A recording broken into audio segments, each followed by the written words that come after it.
people free themselves, whether it's freeing themselves when I work for labor unions, from, professional oppression, right? To here freeing themselves through recovery. The people are doing the work.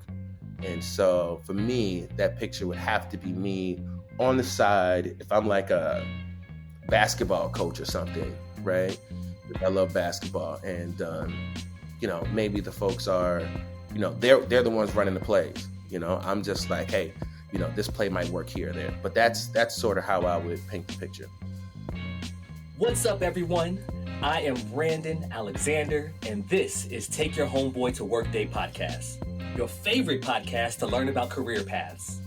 Here's what you can expect by tuning in. Each episode, I will dive into a new career. We'll learn the nuts and bolts of jobs within each path. We'll also learn how these jobs impact our everyday lives. And finally, I'll ask each person how they find purpose and fulfillment through their work. So for anyone interested in hearing the first-hand experience of a specific career, these conversations are your launching pad to learn more. Today, we're discussing government relations and advocacy. Relations and advocacy requires leaders to serve as the unified voice for a group of citizens with a shared cause. They fight to make sure that cause is top of mind with policymakers using their expertise, relationships, and negotiation skills. They also educate the community they represent about progress and invest time growing awareness to others to build more support. Today, I'm proud to speak with Joseph Pierce Jr., the Director of Government Relations and Advocacy with Mental Health Partnerships. Joe fights for policies that will meet the needs of his members in Delaware, Pennsylvania, and New Jersey. He works hard to protect their rights, connect them to benefits, and ensure their voices are heard and respected. His background leading successful grassroots campaigns in the battleground city of Philadelphia has even earned him recognition from President Biden. It's an honor to learn and speak with you today. Welcome, my brother. Thanks for having me, man. I was listening and I was like, who is that? That's you. That's you. I appreciate that, man. I really do. I really do. I'm excited to have you on, man. And I know the audience is going to love to hear about your career because it has such an impact on our society. So the first question I want to ask is, what drew you to this industry or this career of campaigning, working with government, helping out people, helping out the less fortunate? How did you learn about it or who introduced you to it? Yeah, so it's a really good question because I'm originally from Lake Wells, Florida, like small town, hour south of Orlando, hour east of Tampa, in the middle of Orange Grove. And so when it comes to government relations, like it came to politics, I knew about elected officials. My parents always, talking while we were growing up, I always talked about voting and that kind of thing. So I understood that, right? But I didn't understand the industry. I didn't know it was like a thing in that regard. So I went to Florida A&M University. I was in the business program there, and which is, that's going to FAM is also where I met you. You know how that goes. But so the thing is, Florida A&M is in Tallahassee, Florida, which just happens to be the state capital, right? And so politics were around, and I chose business as a major because I was like, well, I got to be able to make some money at some point. And I felt as though that's where money was. And it was the most marketable degree I could get. Right. And so with that being said, while I'm in business school, it was, fam, you had some beautiful women. And so there was one in particular, that was like, hey, based on your skill set, you should look into being a lobbyist. I was like, what? She was cute. So I said, okay, I'll listen. But I also be very, very clear about this. She was super smart, and she had way more experience in professional life than I did. And so it's like she'd been exposed to it at an earlier age. And so one of the things that I wanted to get from FAMU was, exposure to those things. And so I actually just started looking up what is a lobbyist and looking at their skill sets and compared it to who I was and what I was. And I was like, that actually sounds sort of cool. The glamour side of it, I'm just going to go and schmooze, with elected officials and get them to do what I like them to do. And you know, hopefully get like work for some big lobbying firm and, you know, have like a corporate card and you know go out for drinks and uh, you know small parties as Stewie would say, and Mm-hmm. so I was that was what initially drove me to it, and then um, this one summer, no, this one Christmas holiday, I'm sorry, one winter break. I, well, you know how it is a fan, man. So when you're getting that your net check, it can be a little late sometimes. And so what ends up happening is when December comes around and before January hits, you know, like you might not get your net check until mid-January. That might be early for you. And you might not even get it till February, right? And so I a family friend who I call my godfather owns a law firm in Polk County. And so while I was home for those few weeks, I asked him could I work for him because I'd interned for him before. And so he allowed me to work for him so I could earn rent for January, trying to be a responsible adult, right? And so I got the rent while I'm there because I interned before. I sort of, although I was really young, I was sort of long in the tooth as far as like being around that law firm. And so it's an African American law firm, although they had people of all different backgrounds. But there was a particular guy who was new, and I'm busting his chops. You know, as a young guy, but he's loving it, right? Like he's loving it. Like it was just really, really cool. And so at some point, he just took an interest in me. He was like, "Hey, young brother, what do you want to do?" And I was like, "Man, really, I want to like be a lobbyist. I want to like, that kind of thing." And he Yeah. was like, "Oh man, well, my godfather, right? Like the one I call my godfather, he's an alpha. As you know, Brandon, you're my line brother. We're both members of Alpha Phi Alpha Fraternity Incorporated, A5. for sure. And then we and this other guy happened to also be a member of A5A. And so he was just like, "Hey man, well, I have a line brother that's up there, and he's a lobbyist." He was like, "Well, maybe I can connect you with him." I was like, "All right, cool." Like 5 minutes later, he was like, "Nah, matter of fact, come here." He gets his line brother on the phone right then in front of me. And he says, "Hey, could you?" He's like, "I got this young brother here, and he wants to basically do what you do. Could you reach out and can connect with him?" And the guy was like, "All right, we'll put him on the phone." So he puts me on the phone. Say, "Hey, brother, he just want to hear me for a second." And I was like, "Yeah, I'd love to," and blah blah blah. Right. Well, he says, "When you get back," he's like, "Give me a call." So I get back, I give him a call the very next day. Like I got back to Tallahassee like, late that one particular night. But early the next morning I gave him a call. So he was like, "All right, fine, cool." He's like, "Well, meet me at the Capitol building, 8 a.m. tomorrow morning." I was like, "All right." He didn't tell me what to wear, he didn't tell me what we were gonna do, he didn't tell me anything. But I knew, put on that suit, sir. So I put on the suit and showed up there at the Capitol building, 8 a.m. Um, and I was like, "All right." So I'm sitting there with him. He said, "Well, I've never heard these words before, Brandon. I've never heard these words before." He told me, "We're gonna find you a job today." I was like, "What?" So he took me over to the so in the state capitol building there in Tallahassee, you've got like this. It's like three sections. It's got the middle section, which has all kinds of offices in it, um, and then and also of course the executive branch. But then you've got on one side of it you have the House side, state House side, and the other side you have the state Senate side. So he takes you to the state House side first, and then he said, I was like, "Oh, this is cool, a little rambunctious, but it's cool." It was a little nickname. He said, "Yeah, we call it the Animal House." And then he takes me over to the state Senate side, and it was much more calm, and it just had a different vibe to it. And he's like, "And this is where you should be." And so he took me around, and long story short, he took me to the state senator from my hometown, right? And just introduced me. So I spoke. He just happened to be in the office. That was by happenstance. Just because they aren't always in their office. And so he happened to be in their office. And I'm like, "All right." So I tell him about who I am. I give him that quick 30-second elevator speech, right? And I'm like, "Hey, this is what I want to do. This is where I'm trying to go." And I said, "Well, I've interned such and such." And I mentioned the guy who I said I called my godfather. And he perked up. He perked up.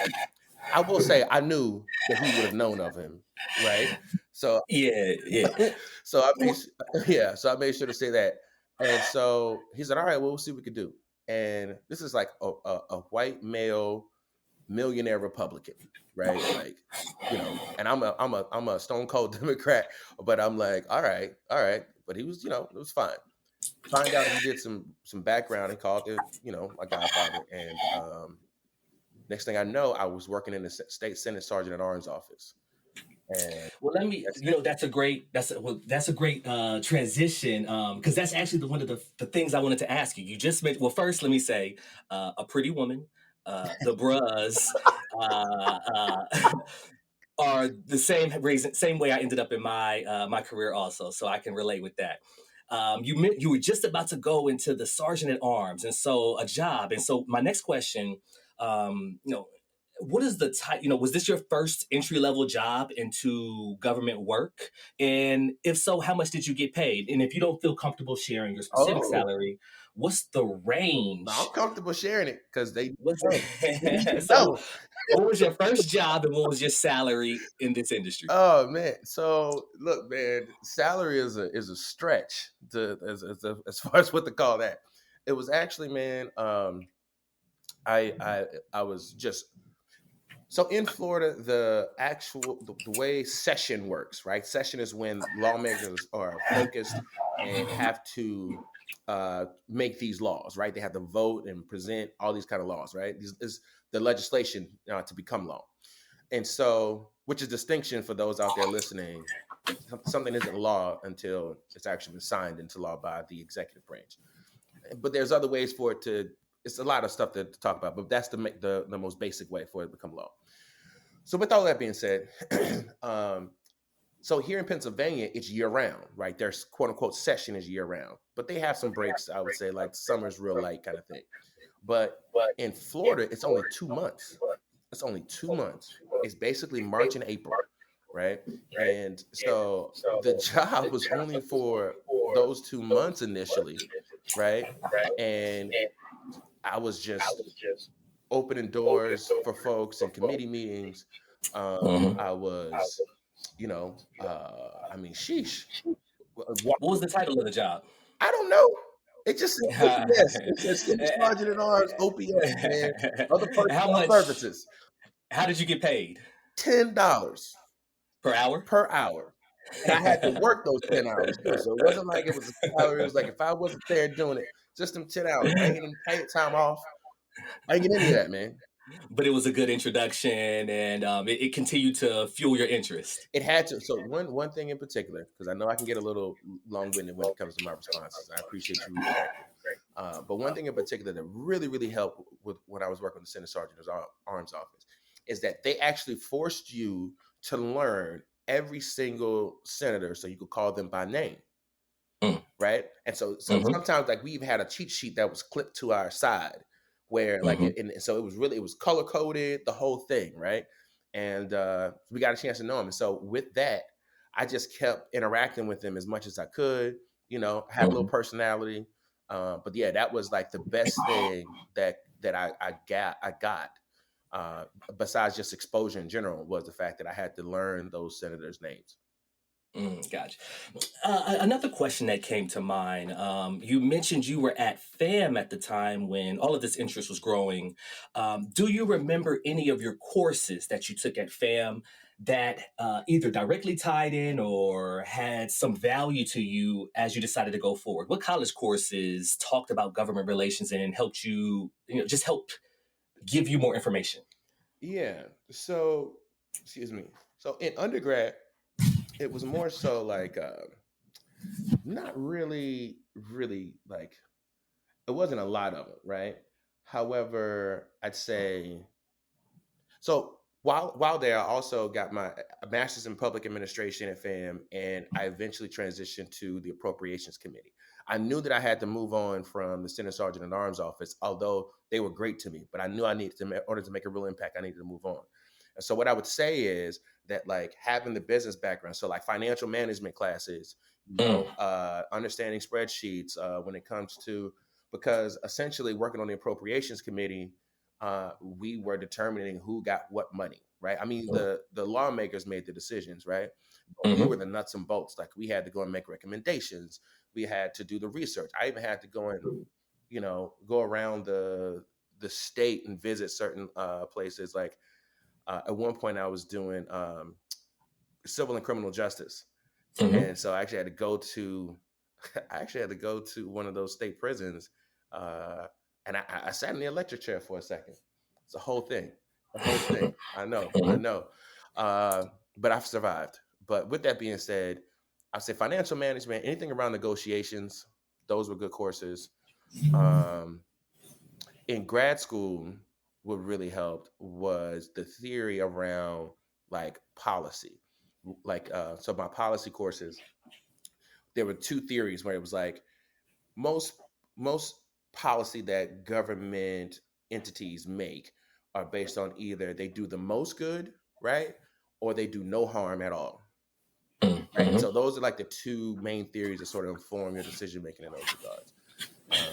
But yeah, those are my so policy, anything around like my policy courses and financial management. Those are my like real courses where they really helped me. Appreciate that.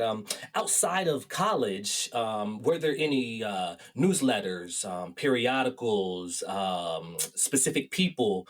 I guess what did you learn outside of the classroom back when you were younger that you used to continue to learn more? Oh, so for me, it was actually more like not the periodicals, but the people. So what do I Mm, mean by that? Like, so the guy who got me my first job is still a mentor to this day, right? mhm. And I was just a sponge. I mean, I would pick his brain as often as I possibly could. I mean, I'm the type that, I'm here in Philadelphia now, and I've attained even, I've attained additional mentors in that regard. But it's because I've been just like persistent. Like I'll look around and see like, okay, who's killing it right now? Or so because I'm looking at it from a couple different ways. I'm looking at it like, who's my competition? To be honest with you, because I'm a competitive dude, right? Mhm. So on my level, who's my competition? But then also I want to talk to those who have done it already, who are like beyond my level. And so my main thing has been like, so even back then when I was just getting my start, I would see folks and I would just if I got any kind of opportunity to talk to them, I would just pick their brain, about like I think about it as like Peyton Manning. I'm not that great. Make sure I'm very clear about that. I'm not as great as Peyton Manning is in football in my role, right? But what I think about is the fact that he always talked about what are his fundamentals whenever he's like in practice, his footwork, any of those kinds of things. And I try to figure out what are the fundamentals in my industry that I can always work on. And one of those things in particular is just picking folks' brains. I just do Mhm. that all the time. Addition Got, outside of that, it would just be newspapers. But I don't know if you want to gotcha. talk about what I do now as opposed to what I did then. Yeah, so we're going to switch it. We're going to transition into that. So I guess just in summary, and let this be a lesson for all the listeners out there that mentorship is invaluable.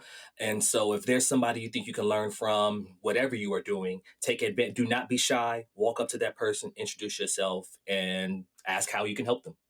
Let's jump into now about your job. I'm sorry, Brandon. You just said something. You just dropped a jewel, and that's something that folks don't think of. So most people think that when they're looking to get someone to help mentor them or give them information, that they're just there with their hand out asking for something from them, right? What you Mhm. said was ask them how you can help them, Mhm. right? Like Mhm. having that kind of mentality, right, is so important. I just want to extrapolate that from the conversation so the folks listening would know how important that is. Think about how you can help. Even if you can't, just having the spirit of wanting to be helpful, people appreciate. Message. Appreciate that.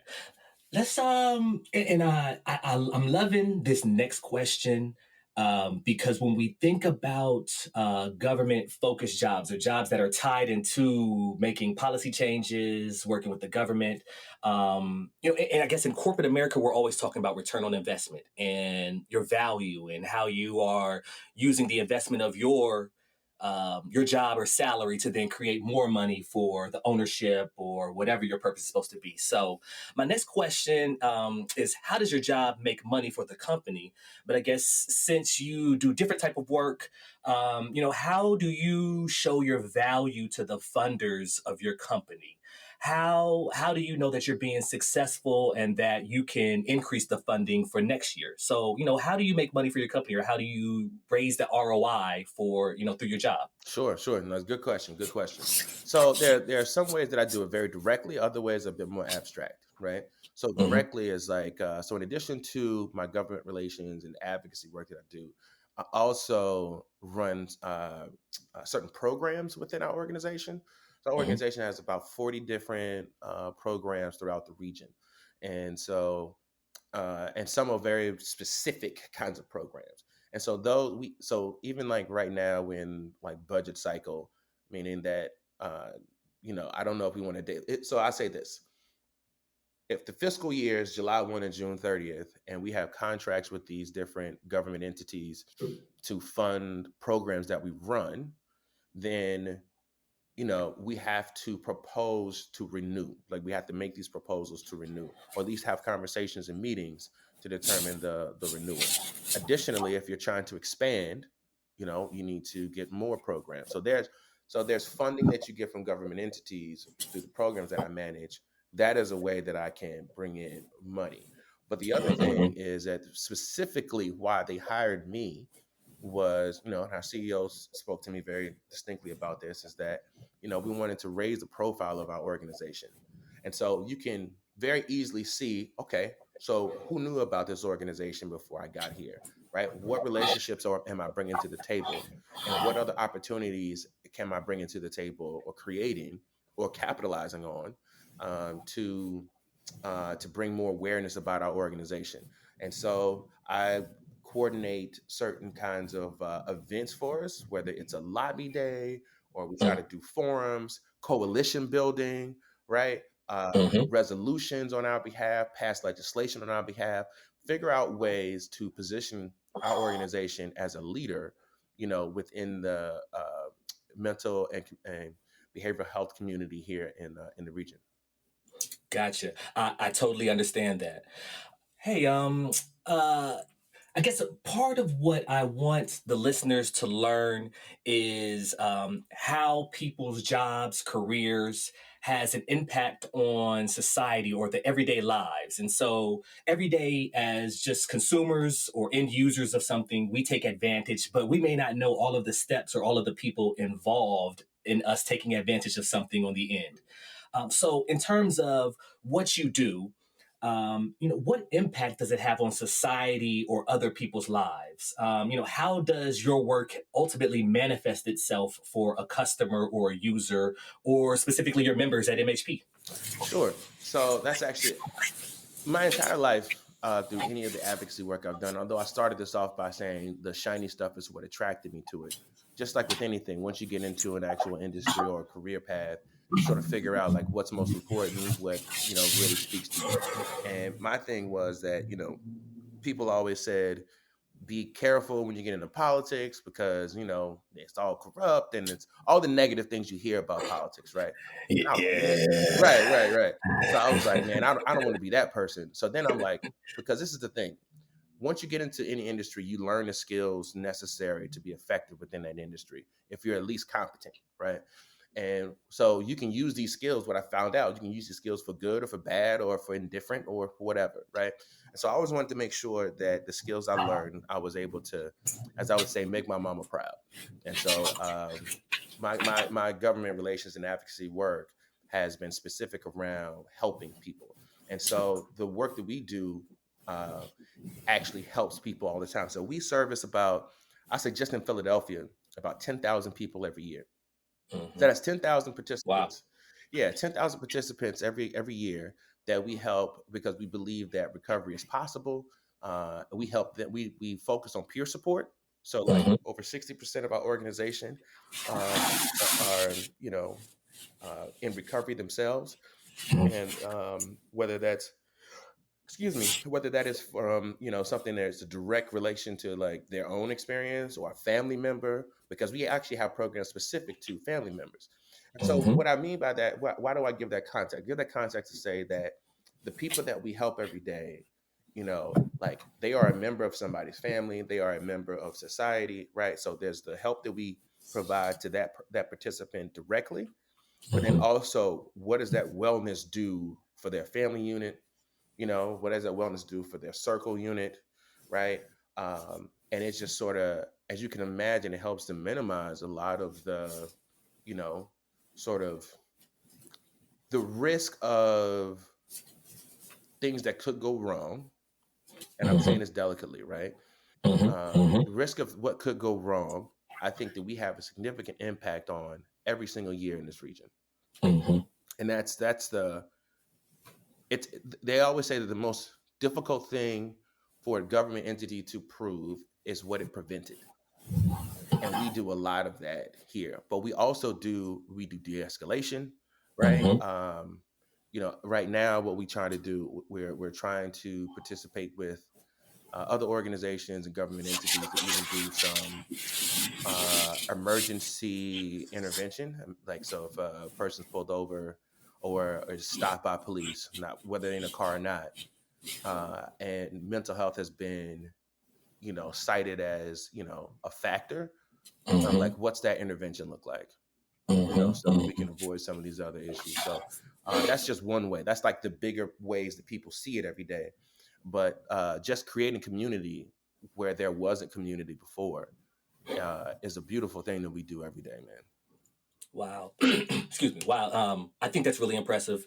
I served on the board down in Fort Worth for National Alliance on Mental Illness for 2 years. And so we received funding. I was able to do what I was able to do on the board because of someone like you. It's part of the reason why I wanted to reach out and talk to you, because of that impact you're having. And I wanted to learn the upstream of how I was able to do what I do with NAMI in Fort Worth. I believe you're like several steps ahead of what I was able to do. So it's really great to learn and hear that. No, that's dope. When we work with NAMI here, man, and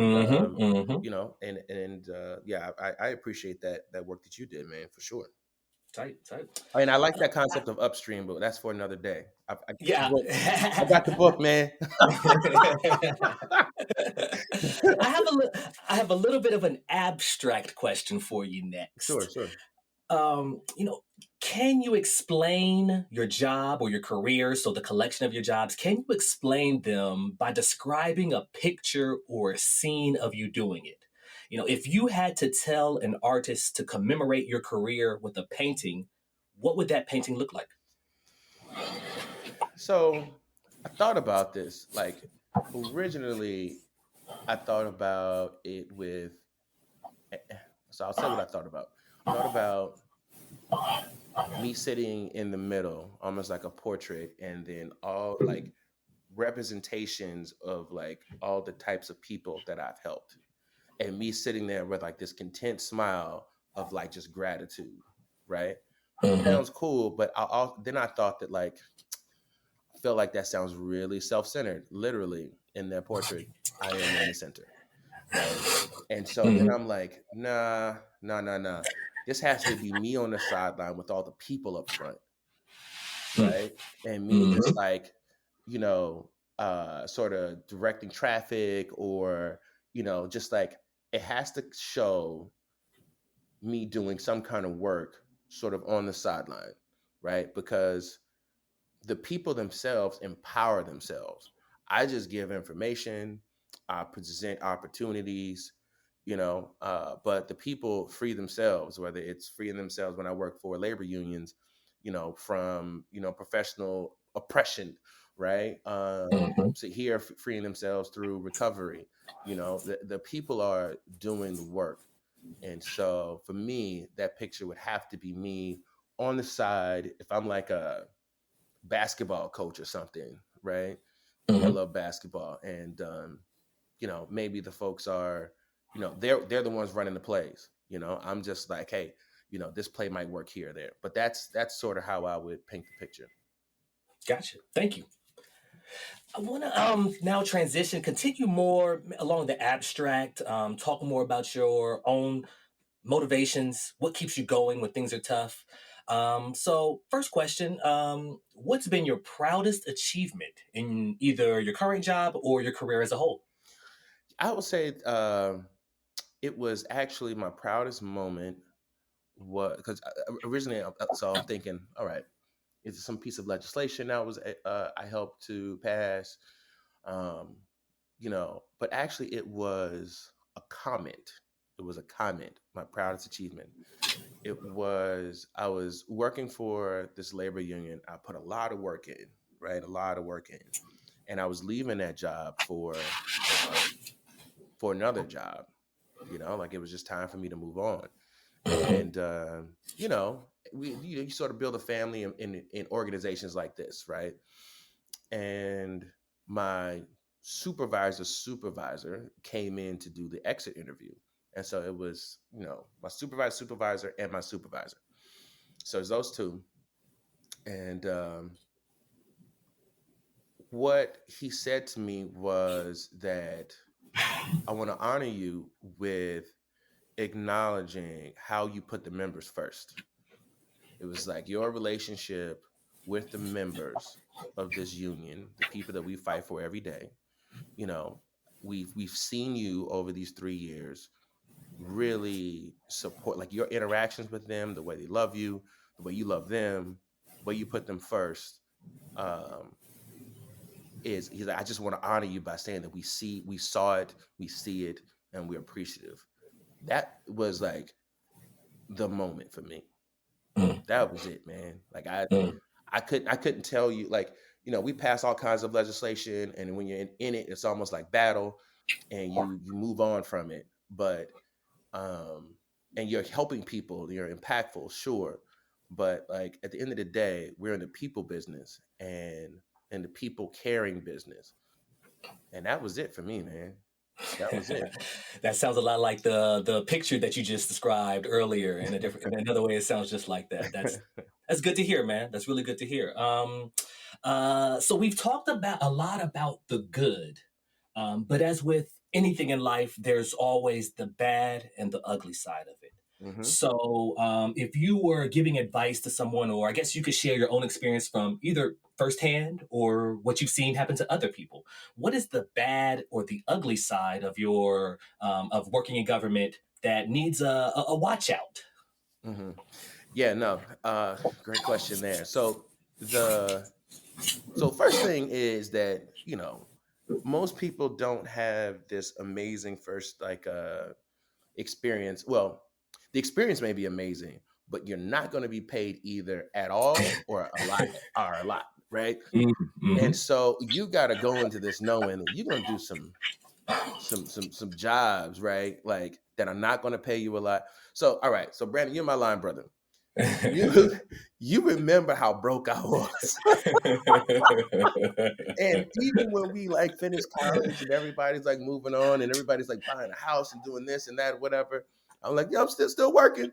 I'm doing something, And they're like, well, what job you got today, man? I'm like, still going, And if we linked up for a 5-year reunion or something like that, or if we linked up for whatever, I was always counting them coins, man. I always had the phone out checking that Wells Fargo account at the time.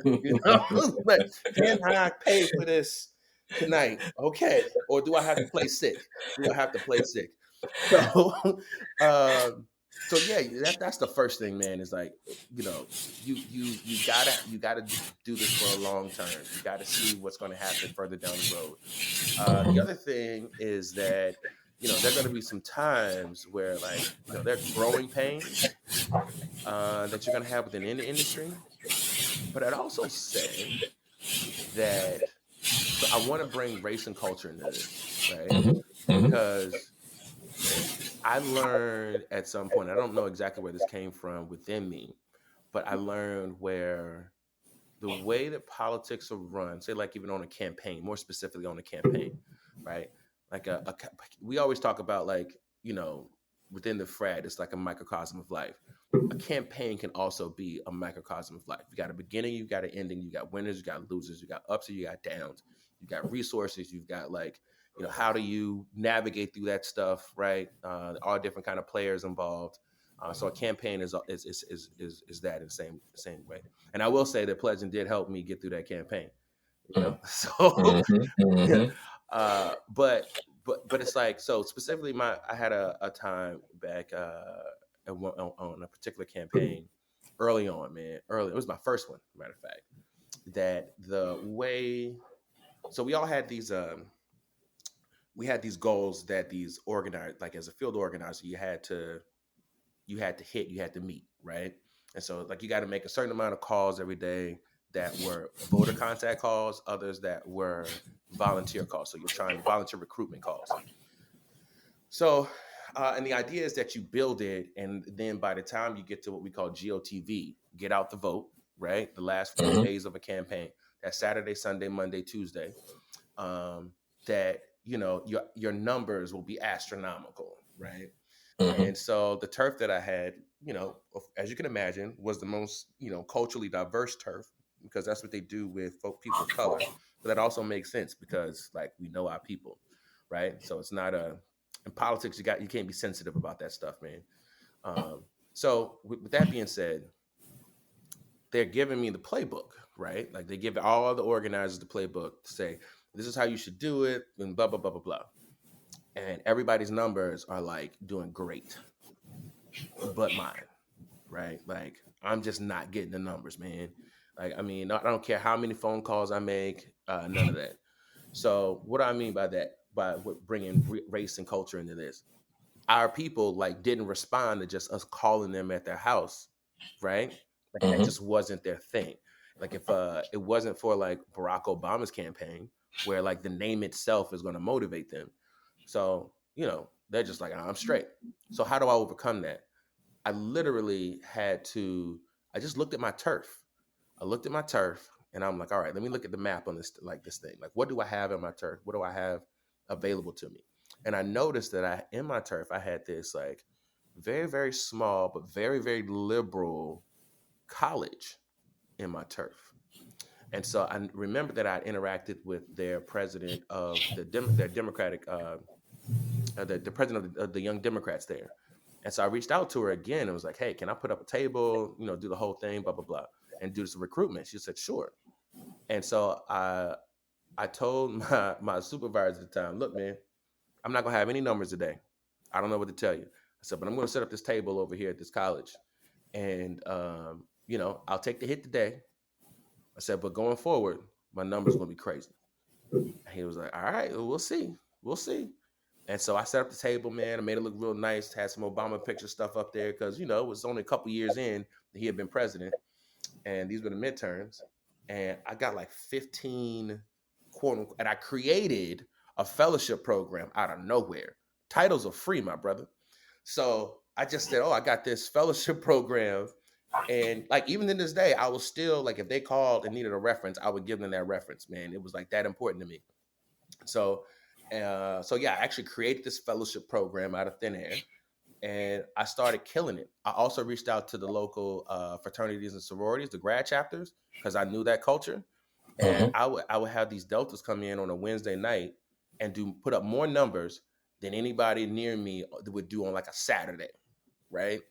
And it was just like it was crazy. So that's what I'll say is, as a person of color, what the playbook that you're being provided when it comes to government relations, advocacy work, campaign work, any of that stuff, it's not always right for our community. And you've got to like think about, how can I be more effective?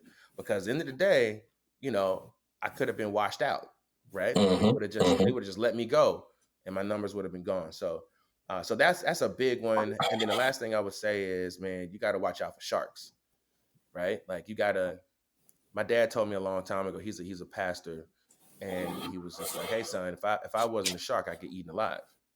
And so like, knowing that, I translated that into my own world. And so if you're swimming with sharks, man, you got to be, even if you're a shark that's protecting other fish, right? Like you can't protect them if you aren't a shark yourself. And so you gotta protect yourself at all times. People can, politics is a contact sport, and things can come at you at some point, and you've got to be like ready to handle it. And you might not always know the tools, right? You might not always know the tools to have them. Sometimes you got to take that L, learn from it, and know that like now you know how it will not happen to you again. Other times you got time to see it coming, and then that's when those mentors are important, right? those relationships you've established that can, like, even if you already know the play, you probably also need someone else to help you. And so having those relationships with people is important to get that done. Wow. Well, thank you. That was a very rich answer. The three things that I pulled from it. The first one, be prepared. Well, be prepared not to be paid on your first couple of jobs. Yeah. But the experience is invaluable. So take advantage of that opportunity. The second one, there may be a little slight racism or sexism when you get into it, but that doesn't mean you have to adhere to that. And that allows you to be creative and find new ways to get in contact with your tribe, your community. And then the third one would be watching out for those bad apples, those sharks, the abusers, and those are in every industry. And so you just need to watch for yellow flags from people who may want to take advantage of you, and then not give you the credit or respect that you deserve, even though they're using your skills or your influence to help them with something. So that was a really rich answer. I mean, in a way, you kind of answered two questions in one, but I'm still going to ask you, what would you tell? So knowing what you know now, Mm-hmm. what would you tell your 22-year-old self as he prepares for this career? Breathe. To breathe. Just breathe, man. Mm-hmm. It's okay. Mm-hmm. It's okay. Just breathe. I'd say save your money. I definitely would have saved more money at that time, although I wasn't making a lot. I mean, I probably would have hung out with you less, Brandon, had I saved more money, though.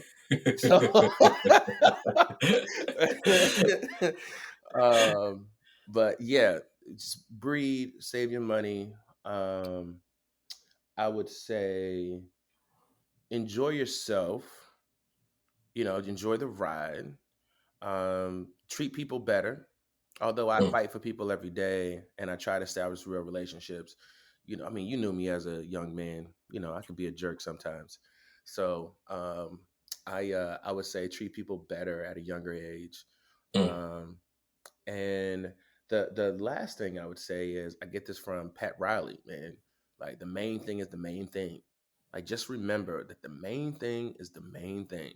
And so sometimes you can get distracted by, like all these, sort of auxiliary kind of things that people want you to pay attention to and do. But remember, what is the real job you came to do, right? What's the real job you came to do? Because if that is not taken care of, then, no one's going to care about the other stuff.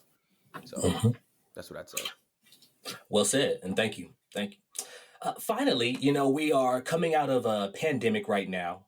And we're also seeing tech companies continue to innovate our society and make, I guess, just change what we've taken as status quo. So, how do you see technological advances combined with the changes in our society that the pandemic has brought? How do you see government changing, advocacy, working with policymakers? How do you see that changing given technology and the pandemic? Yeah. So the first thing I would say is that, like, this is still a relationship business, right? And so you've got to do a couple different things. You have to establish new relationships, and you need to maintain or grow current relationships. That's always the case within this industry, right? And I'm sure that is in most industries, to be honest with you. But this one in particular, you still got to remember that. But what the pandemic has presented us with, and what technology has presented us an opportunity to do, is, like, how do we establish those relationships? How do we grow those relationships? How do we maintain those relationships? And so I would say social media is a thing, right? Like, I'm a little old school in that regard. I'm not super into social media. However, I understand its importance when used correctly. So if you want to say, like, okay, I want to keep up my own particular profile, or even keeping up the profile of the organization that you represent, because my instincts are always to fall back and more so, highlight the organizer in me says we stay out of the picture and highlight either the candidate or the organization that we're working for. And so with that being said, we you on social media, if you want to talk more about it, capitalize on certain, like, awareness moments, That's a thing. But the other thing that people don't think about when it comes to social media really is LinkedIn. So let's say so what the pandemic did was wipe away all the cocktail parties, right? Right. It wiped away all the networking events and things like that. Right. I mean, we're doing it on Zoom, but it's not the same as when we were in person. Like, you know, I know that maybe it's not coming across in this podcast, but I know I have personality and I've always relied on it. Right. Don't be so hard on yourself. Right. But I've always relied on and you meet me in person, man. I'm a pretty cool dude. Right. Yeah. You know, and so I can, and I assess and I listen and I learn, but now you've got to do it, digitally. And so, I would say really look into LinkedIn, make sure that you clean up your profile, but then also start connecting with people within your industry, learn to see what they're doing, right? Maybe if you needed so let's say I'm working on an initiative and I need to interact with this person in particular in order to get this thing done. And I don't know them personally. I will first look into my own network and see, if I know someone that might know them, right? But if I don't, right now everybody's accessible. Maybe I DM them in their tweets, right? Or on in a Twitter account, or maybe on Instagram or something. Or I could send that message in LinkedIn, or I can see if there's someone that we have an overlap with in LinkedIn, and then check out what those people are posting. Right. So within LinkedIn, a lot of information is shared and that kind of thing. I would say make sure that your Twitter community is strong within the, whatever direction you're trying to go. Those are big things. The last thing I would say when it comes to technology beyond social media is data analysis. Right. So those that are in the industry, once you get to a certain point, or oftentimes even when you first start, you're dealing with some kind of data tool, right? It's some big data thing that you are, working through.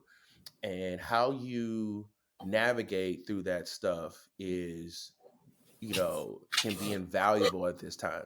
So you having better information than your competition, you having better information than those that you're even trying to influence is super important. And so figuring out how to use those tools, manipulate those tools, not in a negative way, but manipulate in a way that okay, you can both have the same data, you and your opposition, but the way you mine that data, the way you categorize that data can help extrapolate information in a way that perhaps they didn't, understand.